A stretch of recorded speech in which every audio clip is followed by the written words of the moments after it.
بسم اللہ الرحمن الرحیم۔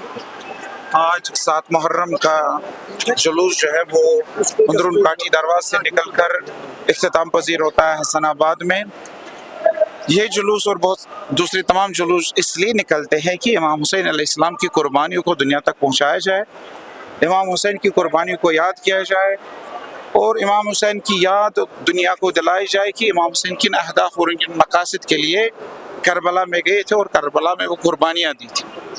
وہ قربانیاں جو انسانیت کے لیے دی گئی تھی، وہ قربانیاں جو اصلاح معاشرہ کے لیے دی گئی تھی، وہ قربانیاں جو امن کے لیے دی گئی تھی، انصاف کے لیے دی گئی تھی، اور یہی قربانیاں ہمیں آج بھی ضرورت ہے اور یہی اہداف ہمارے آج کل بھی ہیں۔ ہمارا معاشرہ خراب ہو رہا ہے، یہاں امام حسین علیہ السلام ہمیں ہدایت کرتے ہیں۔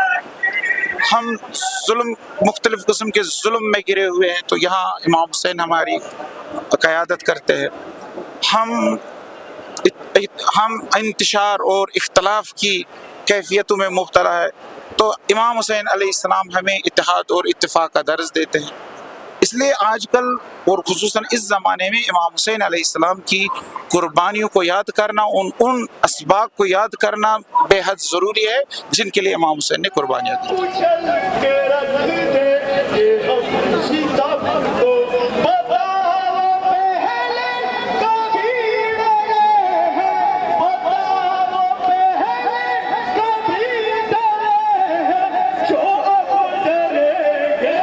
پس منظر ہیں وہ نمایاں ہیں۔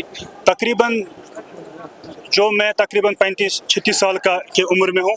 اس سے پہلے ہم باپ دادا سے سنتے ہیں، جو ہمارے آبا اجداد تھے، وہ اس کی فضیلت اور اس کی اہمیت ہم سے یہ بتاتے ہیں کہ جو کاٹھی دروازہ میں جلوس برآمد ہوتا ہے اور ہسپتال یہ حسن آباد امام باڑہ میں اختتام پذیر ہوتا ہے، اس میں خاص کر جو ہمارا جو کمیونٹی ہے، ڈاکٹر میر وائز مولانا عمر فاروق صاحب، وہ ذی عزت شخصیت ہیں اور اعلیٰ نمایاں شخصیت ہیں۔ ان کو جو آپ دیکھتے ہیں، ان کے جو سٹال یہاں پر لگے ہوئے ہیں، ان کا جو پیغامات آپ بینر پہ دیکھتے ہیں، وہ نمایاں ہے، کافی نمایاں ہے۔ اس میں میسیج ہے، اس میں ایک ریسیلنس میسیج ہے، اسٹیفاسٹنس کا میسیج ہے اور ریزسٹنس کا میسیج ہے۔ انہوں نے ہمیشہ اس جلوس کے ساتھ شانہ بشانہ کام کیا، نہ کہ کام کیا، اپنی جو کارکنان تھے ان کو یہاں ڈپیوٹ کیا تاکہ لوگوں میں مشکلات جو ہیں وہ دور ہو جائے، چاہے پانی کی حوالے سے ہو، چائے شائے کے وغیرہ حوالے سے ہو۔ انہوں نے کافی اس محرم، خاص کر اس 7ویں محرم کا اہمیت دیا ہے۔ تو 7 محرم کی سگنیفیکنس کیا ہے کربلا کی ہسٹری کی؟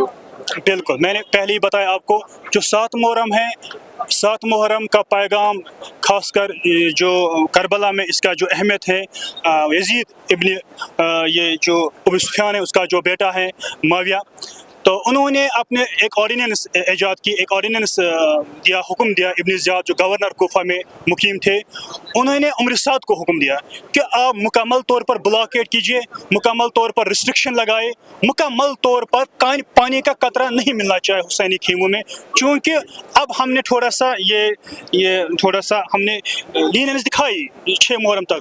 اب 7 محرم تا عاشورہ تک کسی قسم کا جو فوڈ کرائسس انہوں نے وہاں پیدا کیا، انرجی کرائسس پیدا کیا، جو آپ آج دیکھتے ہیں فلسطین میں فوڈ کرائسس، غزہ میں فوڈ کرائسس، لبنان میں فوڈ کرائسس، یہ تواریخی جو ہسٹوریکل جو اتہاس ہیں وہ پھر سے دہرایا جاتا ہے۔ کربلا ایک آفاقی پیغام ہے۔ اس میں 3 بنیادی اصولوں کا جو کار فرما ہے، ایک اسٹیڈ فاسٹنس، ریسیلنس اور ریزسٹنس، جو ایران نے دکھایا طاغوتی نظام کے سامنے۔